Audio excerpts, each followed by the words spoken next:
చూసారు కదండి, ఇది మొత్తం బెండకాయ తోట. మేము ఇవాళ మారంపూడి మహంకాళి అమ్మవారి గుడికి వచ్చాము. కరెక్ట్గా గుడికి ఆపోజిట్లో ఉంటుంది ఈ తోట అనేది. అది మాకు మీకు కనిపిస్తుంది కదా, అది గుడి అనమాట.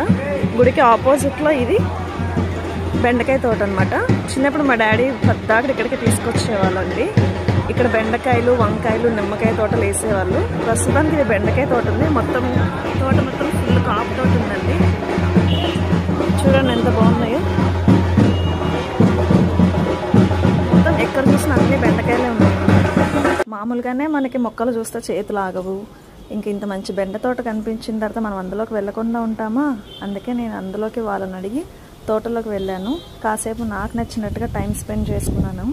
అందులో నుంచి లేతగా అనిపించినవి కొన్ని బెండకాయలు తీసుకొని నేను కట్ చేసుకున్నానండి. మార్కెట్కి వెళ్ళి కొనుక్కోవచ్చు కదా అని అనుకోవచ్చు మీరు, కానీ ఇలా మనం తోటలోకి వెళ్ళి కోసిన దానికను ఇంట్లో ఆర్గానిక్గా పండించుకున్నవి తెంపుకునే దానికి చాలా డిఫరెన్స్ ఉందండి. ఈ తోట ముందు వైపు ఒక బామ్మగారు అమ్ముతున్నారనమాట. నేను కోసుకున్నవి కూడా తీసుకొచ్చి నేను కొనుక్కున్నాను. ఒక 2 కవర్స్ తీసుకున్నానండి నేను కూడా.